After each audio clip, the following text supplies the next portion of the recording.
예, 대법원에서 정년을 65세로 연장하는 것이 맞다는 판결이 나온 뒤 얼마 지나지 않아서 각 분야에서 정년을 65세까지 연장해야 된다는 논의가 활발해지고 있습니다. 특히 금융업계에서 활발한데 이 고용 등 사회 전반의 문제와 연결되어 있기 때문에 여러 문제가 함께 후속적으로 제기되고 있습니다. 보도에 최병호 기자입니다. 정부가 정년 연장을 논의할 시점이라며 정년을 60에서 65세로 늘리는 정년 연장에 불을 지폈습니다. 정부가 이 문제를 제기한 건 고령화에 따른 재정 부담과 고용 인력 감소 탓입니다. 통계청에 따르면 65세 이상 노인 인구는 2025년 1,000만 명을 넘어섭니다. 기초연금 등 노인 관련 지출이 올해 12조 원에서 2022년 17조 원까지 늘 전망입니다. 연평균 14.6%의 가파른 증가세입니다. 동시에 생산 가능 인구는 급감할 것으로 보입니다. 1955년부터 10년간 태어난 베이비 부모는 매년 80만 명씩 퇴직합니다. 그렇지만 2030 노동인구 유입은 절반에 그칠 것으로 예상됩니다. 하지만 정년을 65세로 연장하고 의무화하기까지 난관이 많습니다. 정부는 지난 2016년 고령자 고용촉진법을 개정하고 정년을 58세에서 60세로 늘린 바 있습니다. 이번 정년 연장은 3년 만에 재연장이고 정년을 5살이나 늘리는 겁니다. 무엇보다 기업 등 현장이 난색을 표하고 청년층의 반발이 심할 걸로 보입니다. 기업으로선 비교적 생산성이 떨어지는 노인 인구를 계속 고용해야 하는 겁니다. 그리고 이는 반대로 2030 청년 세대 신규 채용이 줄어드는 걸 의미합니다. 최악의 고용난 속에서 정년 연장이 오히려 고용시장의 폭탄이 될 수 있다는 겁니다. 최저임금 인상과 주 52시간 근무 등 임금과 근로체계 전반에 대한 보완도 불가피합니다. 전문가들은 청년 고용을 먼저 해결하고 정년 연장을 추진해야 사회적 반발이 적다고 주장합니다. 이제 그 생산 가능 인구 자체가 확실히 줄어들어서 청년 실업 문제가 없잖아요. 네네. 그러니까 생산 가능 인구 문제 때문에라도 정년 연장이 사회적 동의를 얻기가 쉬운 조건이고요. 우리는 생산 가능 인구가 이제 줄어들었다고는 하지만 아직 청년 실업 문제가 남아 있잖아요. 그러니까 이게 사실 대체제 관계처럼 비춰진단 말이에요. 네. 근데 이제 기업 수준에서 정년 연장을 하게 되면 이게 청년 실업, 청년 채용, 네네. 청년 채용을 줄이게 되느냐, 네. 이런 아니면 뭐 국가 수준에서 볼 때 정년 연장이 되면 전체적으로 청년 실업에 오히려 더 마이너스가 되느냐, 뭐 이런 논란이 있을 수 있는데. 현행 60세 정년이 도래했거나 이미 은퇴한 어르신들은 단계적 해법을 제시했습니다. 고령 사회로의 인구구조 변화 탓에 정년 연장은 거스를 수 없으니 차라리 가능한 대안을 찾자는 겁니다. 제도를 새로 도입할 때는 1년씩 한꺼번에 도입하는 게 아니고 뭐 60에서 65세를 한다면 몇 년생은 지금 금년이 59년생이가 된다고 치면 59년 금년에는 59년생을 적용하고 내년에는 이제 제대로 가면 1년만 가면 이제 58년생이 될 텐데 예를 들어 57년생을 적용하고 이런 식으로 뭔가 단계적으로 종으로 행으로 여러 가지 엮여서 적용받는 방법이 충격이 덜 받. 예를 들어서 이제 무슨 직업군으로 좀 세분해 준다든가. 정년 연장에 관한 사회적 관심과 찬반이 큰 상황을 의식한 듯 정부는 신중한 자세를 취하고 있습니다. 정년 연장을 강행할 경우 경제 무능 또는 반기업, 포퓰리즘이라는 말을 들을까 우려했습니다. 출산 고령화가 더 심각해지고 있지 않습니까? 네. 그런 상황에서 생산 가능 인구도 많이 줄고 있으니까 네. 우리도 조금 먼 미래에는 일본처럼 일할 수 있는 인력이 많이 부족할 수도 있으니까 네네. 생산 노동 인력을 어떻게 좀 보완을 할지에 대해서 고민하는 차원에서 고령 인구들을 좀 더 활용해야 되겠다는 생각을 했었고, 저희 인구정책 TF에서는 그 정년 연장 혹은 뭐 고령자 취업 지원 그런 것만 하는 건 아니고요. 네. 예, 인구 구조 변화가 이제 좀 저희 예측보다 심각해지니까 네네. 그 대응 전략을 좀 논의하는 차원에서 다른 여러 가지. 업계에선 벌써 노동조합 등에서 정년 연장이 화두입니다. 정부도 정년 연장 논의의 필요성을 조심스레 제기하고 있습니다. 정작 이 문제를 입법 과제로 다룰 국회는 개점 휴업 상태입니다. 더불어민주당 서영수 의원은 지난해 4월 정년을 연장하는 내용의 고용상 연령차별 금지 및 고용자 촉진에 관한 법률을 발의했습니다. 자유한국당 김학용 의원도 지난해 11월 같은 법을 발의했습니다. 하지만 국회에서 법안들은 제대로 논의가 이루어지지 않고 상임위원회에서 잠자고 있습니다. 뉴스토마토 최병호입니다. 예, 정년 연장 논의는 이렇게 정부와 또 각 이익 집단의 의견이 다를 수가 있습니다. 현장에서는 어떤 얘기가 가고 있는지 현장을 취재한 기자 불러서 같이 한번 얘기 나눠보겠습니다. 금융부의 최진영 기자 나왔습니다. 안녕하십니까? 자, 최 기자, 이 정년 연장에 관한 논의가 왜 금융업계에서 가장 먼저 나온 것일까요? 아무래도 금융업권이 다른 타 업권에 비해서 고용 보장이 되는 측면이 있고 그러다 보니까 가장 빠르게 발빠르게 이게 대처하고 있기 때문에 얘기가 나오고 있습니다. 그렇군요. 근데 이 집단에 따라서 단체에 따라서 조금 다른 목소리들이 나오고 있죠. 찬반은 아니지만 여러 주장을 하고 있는데 어떤 얘기들을 하고 있습니까? 말씀하신 대로 금융업권별로 정년 연장을 대한 태도는 다릅니다. 은행들을 중심으로 구성된 전국 금융산업노동조합, 금융노조는 정년 연장에 적극적입니다. 허건 금융노조 위원장 얘기를 들어보면 금융노조는 고령화 사회를 대비해 대법원 판례를 근거로 이번 산별중앙교섭에서 65세 정년 연장 태스크포스를 구성할 것을 사측에 요청한 상황입니다. 반면에 보험, 증권 등 이금융권으로 중심이 된 전국 사무금융서비스 노동조합은 상황이 다릅니다.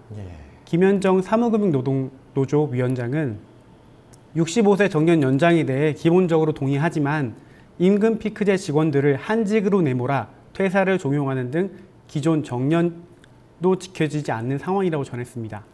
또 상시적인 구조 조정도 여전하고 직장 민주주의 등이 선행되지 않으면 65세 정년 연장을 도입하더라도 무의미하다는 거죠. 일례로 지난달 10일에 KB손해보험 노조는 임금 피크제 대상 직원들을 원거리 발령 내고 이에 따라서 사측을 대상으로 인권의 진정을 제기한 상황입니다. 취재 과정에서 만난 KB손해보험 노조 관계자는 정년을 지키지 않기 위해서 사측의 직태가 여전하다.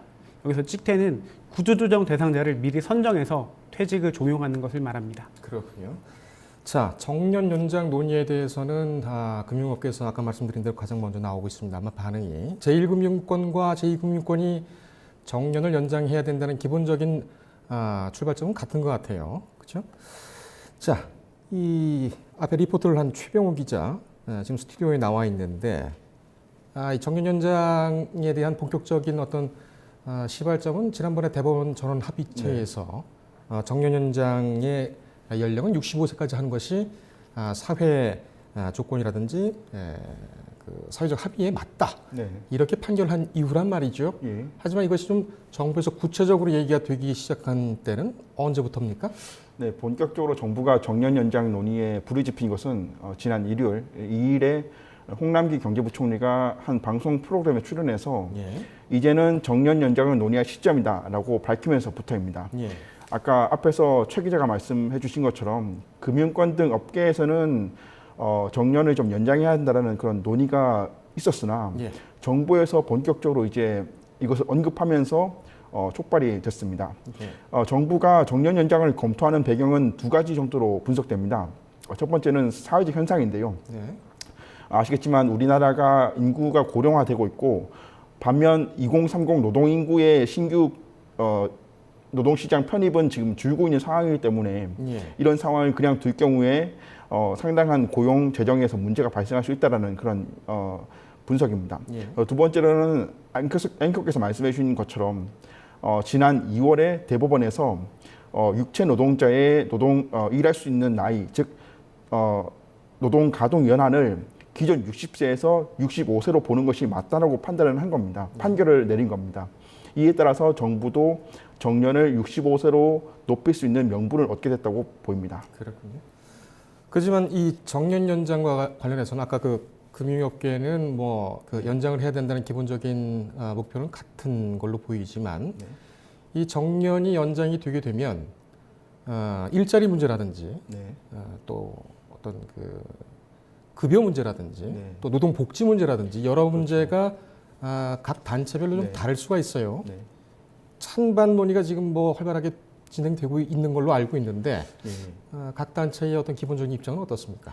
네, 아직 정부가 정년을 연장을 논의해야 할 시점이라고 밝혔을 뿐이지만 이것이 가져올 그 파급 효과 때문에 기업과 그 해당 이해관계자들의 지금 논쟁이 첨예합니다. 예. 기업과 2030 세대에서는 좀 반발하는 상황인데요. 네. 기업으로서는 다소 생산성이 떨어진다고 보이는 노인 인구를 계속 채용해야 하고 그렇게 되면 신규 노동시장에서 신규 채용이 줄어들 것이 뻔하기 때문에 2030 청년층이 좀 반발하는 것으로 보입니다. 네. 일각에서는 경제 위기로 산업계 구조조정이 가속화되고 있고 현행 60세 정년 의무화조차도 지켜지지 않는데 65세로 정년을 연장하는데 무슨 소용이 있겠느냐라는 반응도 있습니다. 반면에 정년 연장이 도래한 노인 인구와 은퇴한 어르신들은 정년 연장에 적극적으로 찬성하고 있습니다. 예. 현장에서 하는 얘기는 이런 얘기도 있었는데요. 정년 연장이라는 것이 정부와 기업이 노인 인구에 대해서 일할 기회를 더 주는 차원이 아니라 오히려 정부와 기업이 노인 인구의 일할 기회를 뺏지 않는다는 관점에서 접근해야 한다면서 적극적으로 좀 찬성하고 있는 입장입니다. 그렇군요. 일단 정부가 정년 연장 화두를 던졌습니다만 조금 순서가 어떻게 되어 가는지는 모르겠으나 네네. 법안 발의도 되어 있고 네. 정부는 또 윤곽을 발표한다고 또 하고 있고 네. 그 순서로는 조금 이해 안 가는 부분들이 좀 있습니다. 이게 입법 발의가 이제 필요할 텐데 네. 이 부분에 대해서는 지금 어떻게 국회가 움직이고 있습니까? 일단 정부는 기획재정부를 중심으로 해서 인구정책 태스크포스 팀을 구성을 했습니다. 이 인구정책 태스크포스 TF에서는 이름이 한 이달 중에 정년 연장 윤곽을 담은 내용들을 지금 마련할 예정입니다. 네. 이 내용이 나오면 정부의 입장이 어떻게 될 것인지를 좀 알 수 있을 것 같은데요. 다만 정년 연장에 대한 뜨거운 논쟁 때문인지 정부는 다소 신중한 입장을 취하고 있습니다. 이 인구정책 TF가 정년 연장을 목적으로 구성된 것이 아니라 인구 구조의 변화 속에서 다양한 대안을 찾고 있는 중이며 그 대안 중에 하나로 이제 정년 연장을 검토하고 있다라는 좀 조심스러운 입장을 지금 보이고 있습니다. 그렇군요. 공직사회에서는 정년 연장을 좀 찬성하는 입장입니다. 아무래도 공무원들이 정년이 늘어나면 호봉과 퇴직금 등에서 조금 더 유리하기 때문인데요. 다만 문제는 지난해 기준으로 우리나라 공무원 수가 약 102만 명에 달하는데 이 102만 명에 대해서 정년을 연장하게 되면 호봉과 퇴직금 제도, 또 직무제도 개선, 또 아까 말씀해 주신 그 공무원 복지제도 등에서 그런 개선이 불가피하기 때문에 조금 더 신중하게 접근해야 할 필요가 있는 것 같습니다. 그렇군요. 자, 저희는 이 문제를 전문가와 함께 더 깊이 들어가 보겠습니다. 박영수 한국노동사회연구소 연구위원 전화로 모셨는데 박 의원은 더불어민주당 서영수 의원의 고령자 고용법 개정안 마련에 직접 참여한 전문가입니다. 제가 질문을 드리고 이어서 최진영 기자, 최병호 기자 그리고 제가 다시 마무리 질문을 드리는 순서로 진행을 하겠습니다. 위원님 안녕하십니까? 예, 안녕하십니까? 네, 시간 내주셔서 감사합니다. 아까 모두에도 말씀드렸습니다만 이 고령자 고용법 개정안 더불어민주당과 자유한국당이 각각 개정안을 냈습니다. 이 둘의 차이점은 어떻습니까? 예, 전반적으로는 뭐 양측이 이제 65세까지 정년을 연장하는 것을 이제 좀 권고하는 것들은 이제 비슷하고요. 그다음에 그 사업주의 이제 지원이라든지 자문 그런 것들은 이제 비슷한데 그 민주당 같은 경우는 이제 65세까지 이제 정년을 연장하도록 그렇게 권고하고 있다는 그런 게 이제 조금 그 명시를 했다는 게 조금 이제 다른 상황입니다. 네, 정년 연장은 청년 고용 문제와 임금 피크제 등 임금 체계 개선 등과 연관이 됩니다. 이 부분에서는 어떤 보완책이 있을까요? 예. 지금 청년 고용하고 이제 고령화가 이제 사실은 정면으로 충돌하는 양상을 보이는데요. 사실 이제 고용을 측면에서 일반론적으로 보면은 이 청년 고용과 이 중장년의 그 고용은 사실은 대체 관계로 보는 게 아니라 보완 관계로 보고 있습니다. 근데 이제 현실적으로 영향을 어쨌든 일부 이제 기업에서는 받기 때문에 일부 기업에서는 어쨌든 고용 총량을 관리하기 때문에 그런 이제 영향을 받거든요. 그래서 이제 현실에서는 임금 피크제를 사용한다든지 노동 시간 단축을 통해서 이제 그런 것들을 좀 해결해 나가야 되지 않나 싶습니다. 앞서 말한 사무금융노조의 입장처럼 금융권 등에선 정년이 연장되더라도 상시적 구조조정 위험 노출은 여전할 것이라는 우려가 나옵니다. 이 문제를 해결할 바람직한 방향은 무엇이 있을까요? 이제 그 실질적인 어떤 협약이 필요할 것 같습니다. 제2금융권 같은 경우는 그동안에도 전부 이 60세 되기 전에 그 환경의 변화로 인해 가지고 많이 이제 구조조정이 이루어졌는데 최소한의 협약을 통하고 그 다음에 그 정년에 다다른 사람들한테 어떤 적합한 직무를 별도로 개발한다든지 그 다음에 60세 이후에 경로를 선택할 수 있다든지 그런 시스템을 좀 마련하고 법적으로도 그런 구조조정을 좀 방지할 수 있는 그런 것들을 좀 마련해야 될 것 같습니다. 예, 그 최저임금 인상과 관련해서도 속도 조절론이 제기가 됐었죠. 지금 이 정년 연장과 관련해서도 대체적으로는 연장해야 한다는 쪽으로 사회적 합의가 이루어지고 가고 있는 것 같습니다.